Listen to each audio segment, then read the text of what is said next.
Hi friends, welcome back to my YouTube channel.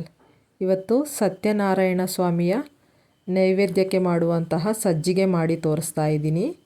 ಹೇಗೆ ಮಾಡೋದು ಅಂತ ನೋಡೋಣ ಬನ್ನಿ. ಮೊದಲು ಸ್ಟವ್ ಮೇಲೆ ಒಂದು ಬಾಣಲಿನ ಇಟ್ಕೊಂಡು ಒಂದು ಅರ್ಧ ಕಪ್ಪಷ್ಟು ತುಪ್ಪ ಹಾಕ್ಕೊಂಡಿದ್ದೀನಿ. ಮೊದಲು ದ್ರಾಕ್ಷಿ ಗೋಡಂಬಿ ಹುರ್ಕೊತಾ ಇದ್ದೀನಿ. ನೋಡಿ, ದ್ರಾಕ್ಷಿ 10, ಗೋಡಂಬಿ 10 ತಗೊಂಡಿದ್ದೀನಿ. ಇಲ್ಲಿ ಚೆನ್ನಾಗಿ ಲೋ ಫ್ಲೇಮಲ್ಲಿ ಹುರ್ಕೋಬೇಕು. ತುಪ್ಪ ಇದಕ್ಕೆ ಸ್ವಲ್ಪ ಹೆಚ್ಚಾಗಿ ಆಗಬೇಕು, ರವೆ ಹುರಿಯೋದಕ್ಕೂ ಆಗುತ್ತೆ ಅಂತ ಸ್ವಲ್ಪ ಜಾಸ್ತಿ ತೊಗೋಬೇಕು. ನೋಡಿ, ಈಗ ಫ್ರೈ ಆಗಿದೆ. ಇದು ಸೈಡಿಗೆ ತೆಗೆದಿಟ್ಕೊಳ್ಳೋಣ. ನಂತರ ಈಗ ಒಂದು ಕಪ್ಪಲ್ಲಿ ರವೆ ಹಾಕ್ತಾಯಿದ್ದೀನಿ. ಮೀಡಿಯಮ್ ರವೆ, ಬಾಂಬೆ ರವೆ ಅಂತಾರಲ್ಲ, ಆ ರವೆ ತೊಗೊಂಡಿದ್ದೀನಿ. ಇಲ್ಲಿ 1 ಕಪ್ ರವೆಗೆ ಅರ್ಧ ಕಪ್ಪು ತುಪ್ಪ ತಗೋಬೇಕು. ತುಪ್ಪ ಹೆಚ್ಚಾಗಿರಬೇಕು ಈ ಸಜ್ಜಿಗೆಗೆ. ನೋಡಿ, ಈ ಥರ ಚೆನ್ನಾಗಿ ಲೋ ಫ್ಲೇಮಲ್ಲಿ ಗೋಲ್ಡನ್ ಕಲರ್ ಬರೋವರೆಗೂ ಹುರ್ಕೋಬೇಕು ರವೆನ.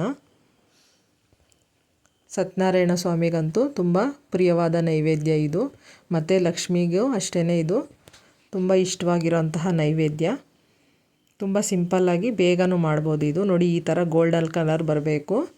ನಂತರ ಈಗ ಬಿಸಿ ನೀರು ಪಕ್ಕದಲ್ಲಿ ಕಾಯಿಸಿಟ್ಕೊಂಡಿದ್ದೀನಿ. ಚೆನ್ನಾಗಿ ಬಿಸಿ ಇರೋ ನೀರನ್ನ ಒಂದು ಗ್ಲಾಸ್ ಹಾಕ್ಕೊತಾ ಇದ್ದೀನಿ. ಹಾಕ್ಕೊಂಡು ಚೆನ್ನಾಗಿ ಈ ಥರ ಕಲಿಸ್ತಾನೆ ಇರಬೇಕು. ಕೈ ಬಿಡದೆಲೆ ಈ ಥರ ಕಲಿಸ್ಕೊಂಡಿರಬೇಕು. ನಂತರ 1-2 ನಿಮಿಷ ಕುದಿಸಾದ್ಮೇಲೆ 2 ಕಪ್ಪು ಕಾಯಿಸಿರೋಂತಹ ಹಾಲನ್ನ ಹಾಕ್ಕೊತಾ ಇದ್ದೀನಿ.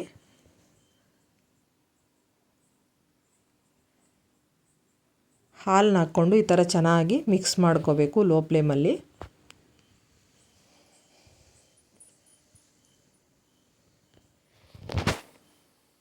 ನಂತರ ಈಗ ಸ್ವಲ್ಪ ಬೆಂದ ಮೇಲೆ ಅದೇ ಕಪ್ಪಲ್ಲಿ ಅಳತೆಯಲ್ಲೇ 2 ಕಪ್ಪು ಸಕ್ಕರೆ ತೊಗೊಂಡಿದ್ದೀನಿ. ನೋಡಿ, ಸಕ್ಕರೆ ತಗೊಂಡು ಈ ಥರ ಚೆನ್ನಾಗಿ ಮಿಕ್ಸ್ ಮಾಡ್ಕೋಬೇಕು. ತಳ ಹಿಡಿದೆಲೆ ಕಲಿಸ್ತಾನೆ ಇರಬೇಕು. ನೋಡಿ, ಇವತ್ತು ಹುಣ್ಣಿಮೆ ಆದ್ದರಿಂದ ಶ್ರಾವಣ ಶುಕ್ರವಾರ ಬೇರೆ ಆದ್ದರಿಂದ ಸ್ವಲ್ಪ ವಿಡಿಯೋ ಲೇಟ್ ಆಯಿತು, ಸಾರಿ. ದೇವ್ರಿಗೆ ಇಷ್ಟವಾಗಿರೋ ನೈವೇದ್ಯನೇ ಹಾಕ್ತಾಯಿದ್ದೀನಿ ಇವತ್ತು. ನೋಡಿ, ಈ ಥರ ಕಲಿಸ್ತಾನೆ ಇರಬೇಕು. ಲೋ ಫ್ಲೇಮಲ್ಲಿ ಬೇಯಿಸ್ಕೋಬೇಕು ಇದನ್ನು ಚೆನ್ನಾಗಿ.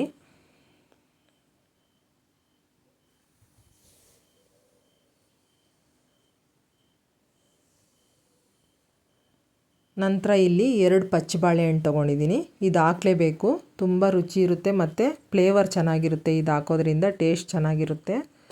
ಪಚ್ಚ ಬಾಳೆಹಣ್ಣು 2 ಹಾಕ್ಕೊತಾ ಇದ್ದೀನಿ. ನೋಡಿ, ಸಣ್ಣದಾಗಿ ಕಟ್ ಮಾಡಿ ಹಾಕ್ಕೊತಾ ಇದ್ದೀನಿ. ನಿಮ್ಗೆ ಯಾವ ಸೈಜ್ ಬೇಕೋ ಆ ಸೈಜಲ್ಲಿ ಕಟ್ ಮಾಡಿ ಈ ಥರ ಹಾಕ್ಕೊಂಡು ಇದಕ್ಕೆ ಮಿಕ್ಸ್ ಮಾಡ್ಕೊಳ್ಳಿ.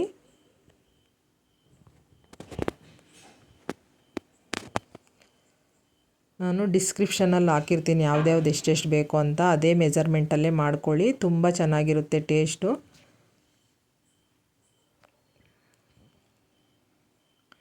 ಈ ಥರ ಲೋ ಫ್ಲೇಮಲ್ಲಿ ಕುದಿಸ್ಕೊಂಡು ನಂತರ ಏಲಕ್ಕಿ ಪುಡಿನ ಹಾಕ್ತಾಯಿದ್ದೀನಿ. ಇಲ್ಲಿ 6 ಏಲಕ್ಕಿನ ಕುಟ್ಟಿ ಪುಡಿ ಮಾಡ್ಕೊಂಡಿದ್ದೀನಿ. ಮತ್ತು ದ್ರಾಕ್ಷಿ ಗೋಡಂಬಿ ಕೂಡ ಸೇರಿಸ್ಕೊತಾ ಇದ್ದೀನಿ. ನೋಡಿ, ಈಗ ಕೊನೆಯಲ್ಲಿ ಚೆನ್ನಾಗಿ ಬೆಂದಿದೆ, ಆದ್ದರಿಂದ ದ್ರಾಕ್ಷಿ ಗೋಡಂಬಿ ಸೇರಿಸ್ಕೊತಾ ಇದ್ದೀನಿ. ಸೇರಿಸ್ಕೊಂಡು ಬೇಯಿಸ್ಕೊಳ್ಳಿ. ಸ್ವಲ್ಪ ಗಟ್ಟಿಯಾಗೋವರೆಗೂ ಈ ಥರ ಬೇಯಿಸ್ಕೊತಾ ಇರಬೇಕು. ನೋಡಿ, ಇನ್ನು ಸ್ವಲ್ಪ ತೆಳು ಇದೆ. ಲೋ ಫ್ಲೇಮಲ್ಲೇ ಈ ಥರ ಬೇಯಿಸ್ಕೋಬೇಕು.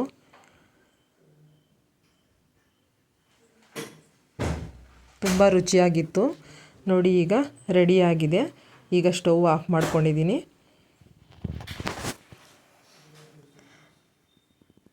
ನೋಡಿ, ನೋಡ್ತಾ ಇರ್ಬೋದು ನೀವು, ರವಾ ಸಜ್ಜಿಗೆ ಸತ್ಯನಾರಾಯಣ ಸ್ವಾಮಿ ಪ್ರಸಾದಕ್ಕೆ ಮಾಡೋ ಅಂತಹ ಪ್ರಸಾದಕ್ಕೆ ನೈವೇದ್ಯ ರೆಡಿ ಆಯಿತು. ನೋಡಿ, ನೀವು ಕೂಡ ಟ್ರೈ ಮಾಡಿ ಹೇಗೆ ಬಂತು ಅಂತ ಕಮೆಂಟಲ್ಲಿ ತಿಳಿಸಿ. ನಮ್ಮ ರೆಸಿಪಿಗಳು ಇಷ್ಟ ಆದರೆ ಲೈಕ್ ಮಾಡಿ, ಶೇರ್ ಮಾಡಿ. ತುಂಬ ಜನ ನಮ್ಮ ವೀಡಿಯೋಗಳನ್ನ ನೋಡ್ತಾ ಇರ್ತೀರ, ಆದರೆ ಸಬ್ಸ್ಕ್ರೈಬ್ ಮಾಡ್ಕೊಂಡು ನೋಡ್ತಾ ಇಲ್ಲ. ಪ್ಲೀಸ್ ಸಬ್ಸ್ಕ್ರೈಬ್ ಮಾಡ್ಕೊಂಡು ನೋಡಿ, ಸಪೋರ್ಟ್ ಮಾಡಿ. ಪಕ್ಕದಲ್ಲೇ ಬರೋಂತಹ ಬೆಲ್ಲೈಕನನ್ನು ಕ್ಲಿಕ್ ಮಾಡಿ. ನೋಡಿ, ಇಲ್ಲಿ ಸ್ಪೂನಲ್ಲಿ ತೋರಿಸ್ತಾ ಇದ್ದೀನಿ ಎಷ್ಟು ತೆಳುವಾಗಿ ಬಂದಿದೆ ಅಂತೇಳ್ಬಿಟ್ಟು. ಆರ್ತಾ ಸ್ವಲ್ಪ ಗಟ್ಟಿಯಾಗುತ್ತೆ ಇದು. Thank you.